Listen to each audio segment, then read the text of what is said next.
there are many transactional businesses that you will find difficult to understand. Even an electricity bill that comes to your home, it's very difficult to understand.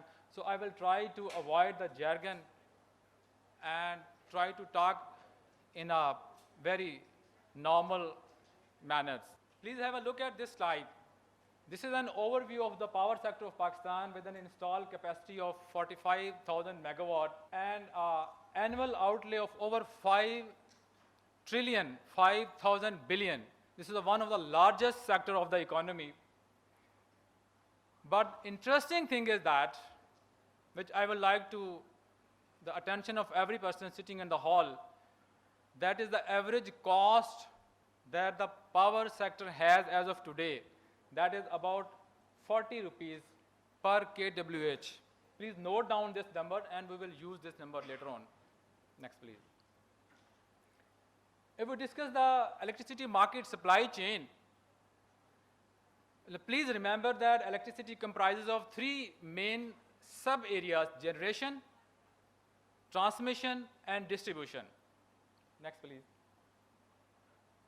This is the generation mix of Pakistan as of today.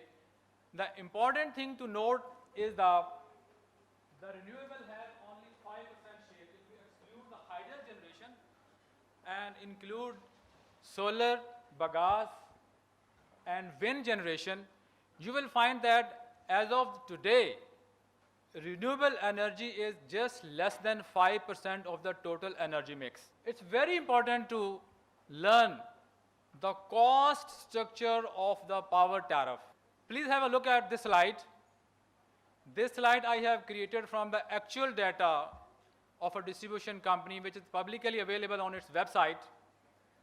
You can see that cost of electricity for various slots of consumers, it is for 300 kilowatt is 34 and 41 and 44, and there are taxes and duties and other adjustments, and the consumer ending selling price is about 44, 58 and 61.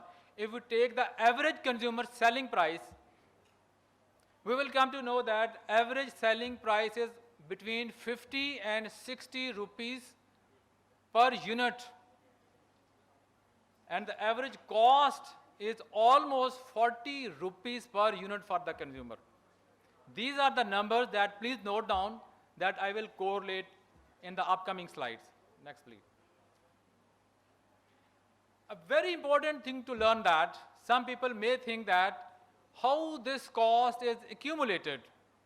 So please remember that in every economy, in every country, and especially in Pakistan, the cost of energy is a very calculated economics.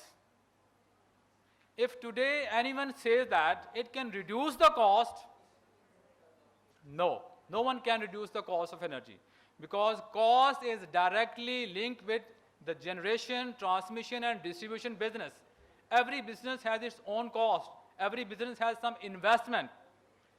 Every business has some loans to pay, some insurance to pay, some O&M costs to pay. If even government of Pakistan today announces in the media that it will reduce the cost of electricity, they cannot reduce actually.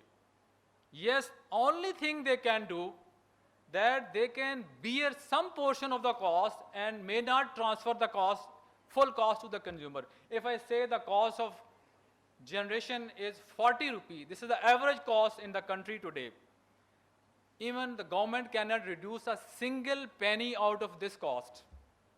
Only thing the government can do is to pay out of her own pocket and do not put entire burden on the consumer. This is what the government of Pakistan has announced during the last couple of weeks. So the point to note is that cost of electricity cannot be reduced by any government decision. One reason is that the cost is directly linked with the international market prices. It's linked with the dollar exchange rate. It's linked with the energy market price. Next, please. The only purpose to show this slides is to learn the complexity of the cost calculation, the tariff mechanism. Energy tariff is one of the most complex calculation in the world, and again, equally in Pakistan. Please, next. All these calculations ultimately become part of consumer tariff. Next, please. We will not go into detail, but that will require many, many days to learn. Next, please. The case that I would want to establish is here. This is a very important slide. I would like to have your attention, please. You can see the number over here, 44. That is the cost of generation of the national grid, average cost of the generation in Pakistan as of today, 44 rupees per kilowatt hour. And the number at the next slide is 40 rupees. This is the purchase price of electricity of an IPP that was commissioned 10 years back, a solar IPP.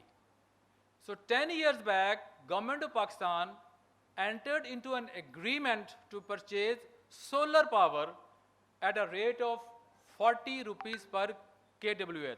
So two numbers, 44 is the total average cost per kWh today. 40 was the price per kWh 10 years back.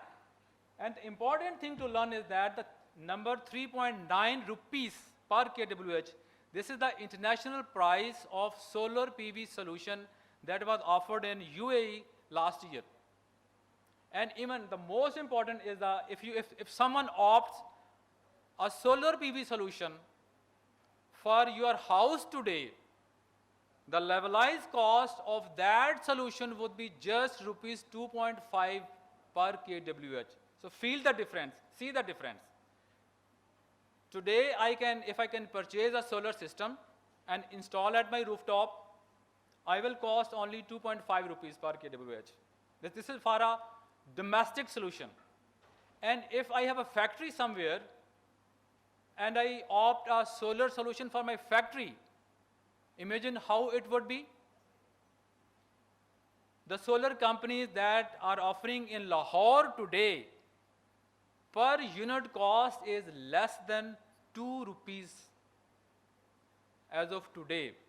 So the case is established already there.